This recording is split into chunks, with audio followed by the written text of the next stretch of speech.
नमस्कार, महुआ खबर देख रहे हैं आप और मैं हूं आपके साथ अदिति। आपको रूबरू कराएंगे आज की तमाम बड़ी खबरों से। तो चलिए रुक करते हैं पहली बड़ी खबर की ओर। क्या आरजेडी में सब कुछ ठीक है या फिर पार्टी के भीतर बदलाव की आहट सुनाई देने लगी है? 30वें स्थापना दिवस के मंच से जो बातें सामने आई, उन्होंने बिहार की राजनीति में नई चर्चा छेड़ दी है। मंच पर मौजूद वरिष्ठ नेताओं ने खुलेआम नेता प्रतिपक्ष तेजस्वी यादव को ऐसी नसीहत दी जिसने राजनीतिक गलियारों में कई सवाल खड़े कर दिए। आरजेडी के राष्ट्रीय उपाध्यक्ष उदय नारायण चौधरी ने कार्यकर्ताओं का मुद्दा उठाते हुए कहा कि पार्टी की सबसे बड़ी ताकत उसके कार्यकर्ता हैं, लेकिन अगर वही अपने नेता से मिलने के लिए घंटों इंतजार करें तो संगठन कमजोर होने लगता है। उन्होंने साफ शब्दों में कहा कि तेजस्वी यादव को कार्यकर्ताओं से सहजता से मिलना चाहिए, उनकी बात सुननी चाहिए और जमीनी स्तर पर लगातार संवाद बनाए रखना चाहिए। उनका कहना था कि मजबूत संगठन की बुनियाद कार्यकर्ताओं के सम्मान और उनकी भागीदारी से ही तैयार होती है। यही नहीं, पार्टी के वरिष्ठ नेता अब्दुल बारी सिद्दीकी ने भी तेजस्वी यादव को लालू प्रसाद यादव की कार्यशैली की याद दिलाई। उन्होंने कहा कि लालू यादव की सबसे बड़ी ताकत आम जनता, गरीबों और कार्यकर्ताओं से उनका सीधा संवाद था। अगर तेजस्वी भी उसी परंपरा को आगे बढ़ाते हैं तो पार्टी को और मजबूती मिलेगी। अब सबसे बड़ा सवाल यही है कि क्या ये केवल अनुभव से भरी सलाह थी या फिर इसके पीछे संगठन की अंदरूनी बेचैनी छिपी है? क्या वरिष्ठ नेताओं का ये संदेश तेजस्वी यादव की कार्यशैली पर सवाल है या फिर आगामी विधानसभा चुनाव से पहले पार्टी को मजबूत करने की एक रणनीति? तेजस्वी यादव तो इन सवालों के जवाब आने वाले दिनों में आरजेडी की राजनीति की दिशा तय कर सकते हैं।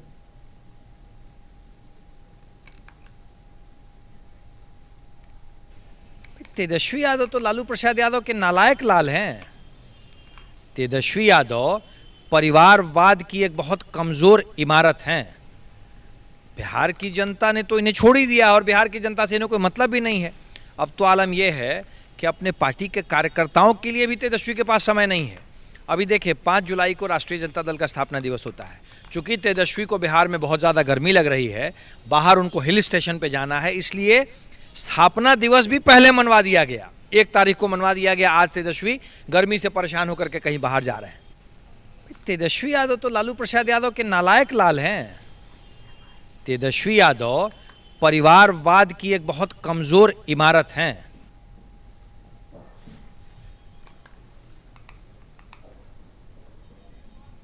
चलिए अब इस खबर पर अधिक जानकारी के लिए हमारे साथ बिहार से हमारे ब्यूरो चीफ जुड़ रहे हैं मुकेश जी।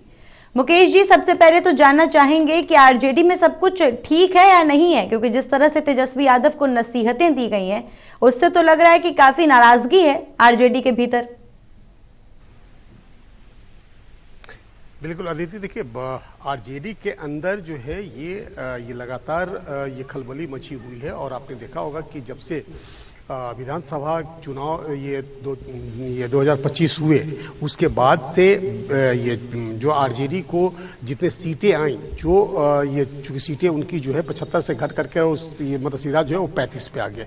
उसके बाद से ही जो है वो लगातार आरजेडी के अंदर जो है वो खलबली मची हुई है। आरजेडी के अंदर असंतोष जो लेकर के पनप रहा है। और ये जो कभी ये कहा जा रहा है कि जो आरजेडी को जो है वो कांग्रेस के साथ समर्थन नहीं करने चाहिए। वो कई चीज़ों का मंथन चल रहा है। सबसे बड़ी बात है कि कल जब पार्टी का स्थापना दिवस मनाया जा रहा था, उस समय उदय नारायण चौधरी ने एक नसीहत दी और ये कहा कि लालू प्रसाद यादव हमेशा से गरीबों के लिए लड़ाई लड़े, गरीबों के बीच रहे, दलितों के मसीहा कहे जाते रहे। और लालू प्रसाद यादव हमेशा से जमीन से जुड़े हुए नेता रहे, कार्यकर्ताओं को लगातार तवज्जो देते रहे। और तभी बिहार पे 20 सालों तक उन्होंने कब्जा किया, बिहार में 20 सालों तक उन्होंने राज किया। और यही वजह रहा था कि तमाम गरीब गुरुआ की पार्टी कही जाती थी आरजेडी। और तमाम जितने भी जो ये गरीब गुरुआ के लोग थे, उनको जो है लालू यादव डायरेक्ट भेंट करते थे, उनसे किसी तरीके का कोई परहेज नहीं था। और इसी चीज़ों को लेकर के तेजस्वी को नसीहत दी और ये कहा कि आपसे कार्यकर्ता जब मिलने के लिए आता है, वो दिन भर बैठ करके चला जाता है और आपसे मुलाकात उसकी नहीं होती, उससे असंतोष पनपता है। और वो जब अपने क्षेत्र में जाता है तो लोग उससे पूछते हैं कि क्या तुम्हारी बातें या तुम्हारी मुलाकात तेजस्वी यादव से हुई,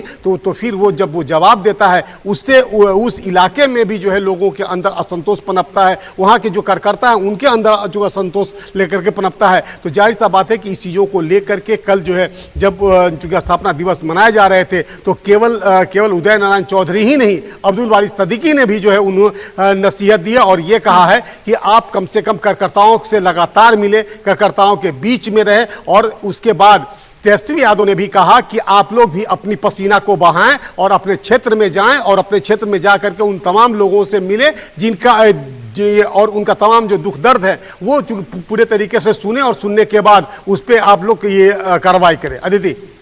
बिल्कुल मुकेश जी, लेकिन सबसे बड़ा सवाल ये भी उठ रहा है कि क्योंकि 30वें स्थापना दिवस को लेकर के जिस तरह से तैयारियां थी कल कार्यक्रम को लेकर के, उसमें क्या केवल मंच से नसीहतें ही दी गई हैं या फिर और भी चीजें हुई हैं?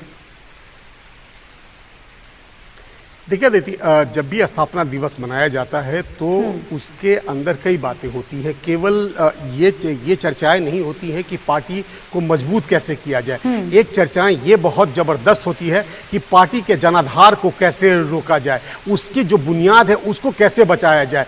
आरजेडी का जो क्रियाकलाप है जिससे जो है कई कार्यकर्ता नाखुश चल रहे हैं, कई नेता नाखुश चल रहे हैं, उन पर इन तमाम चीज़ों पे मंथन होता है और उसके बाद जो है एक निर्णय किया जाता है। और यही वजह रहा था कि कल लालू यादव ने बहुत अच्छी बातें कही थी। आपको याद होगा कि उन्होंने कहा कि हम लड़े हैं, आगे भी लड़ेंगे। इसका साफ मतलब है कि हमने दलितों की लड़ाई लड़ी है, हमने वंचितों की लड़ाई लड़ी है और हमने शोषितों की लड़ाई लड़ी है। तो जो हम लड़ाई आगे भी लड़ते रहेंगे और उन तमाम जो ये पॉलिटिकल पार्टियां हैं, हम उन तमाम पॉलिटिकल पार्टियों से भी हम पूरे तरीके से लड़ेंगे। अदिति।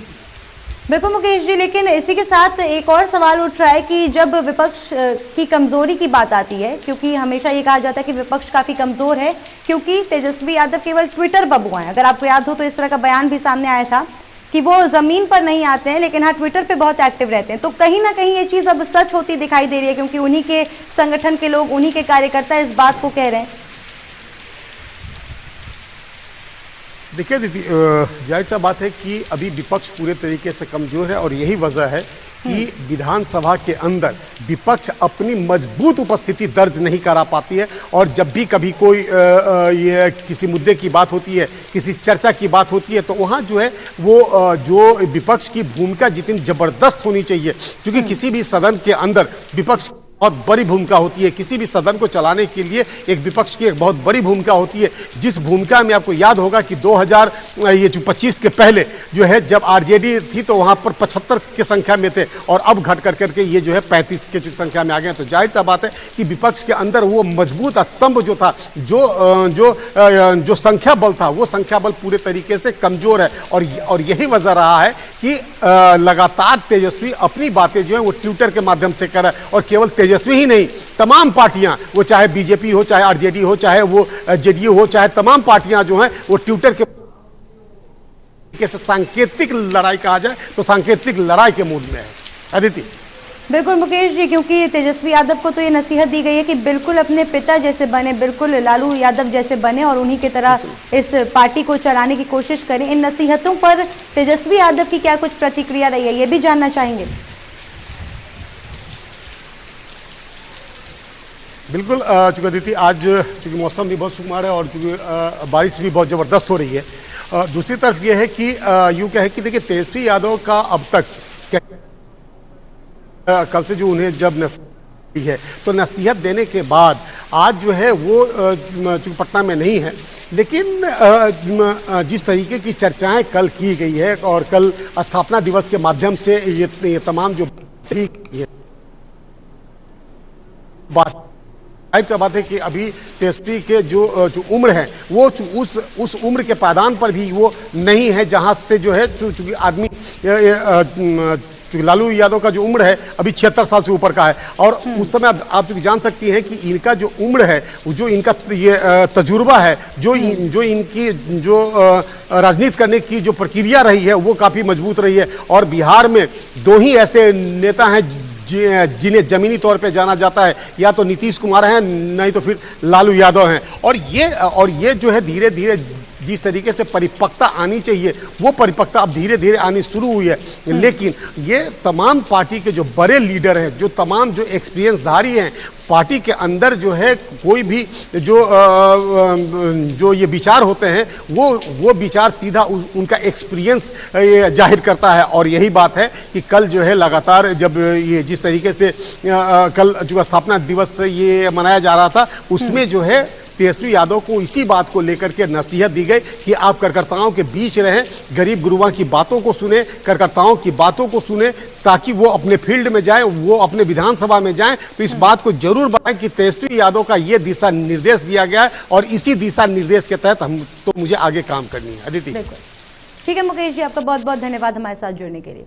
तो ये जो जानकारी सामने आ रही है, 30वां स्थापना दिवस, एक तरफ कार्यक्रम, उत्साह, जोश का माहौल और दूसरी ओर पार्टी की रणनीति पर भी विचार। जिस तरह से कार्यकर्ताओं ने, जिस तरह से बड़े नेताओं ने नसीहत दी है तेजस्वी यादव को कि अपने पिता के नक्शे कदम पर चलें, लोगों से ज़्यादा मिले जुलें, पार्टी के कार्यकर्ताओं से ज़्यादा मिले जुलें, तो ये अपने आप में तमाम सवाल भी खड़े कर रहा है कि क्या इसके पीछे संगठन की कोई अंदरूनी बेचैनी छिपी हुई है या फिर एक महज सलाह थी या केवल एक अनुभव से भरी नसीहत थी।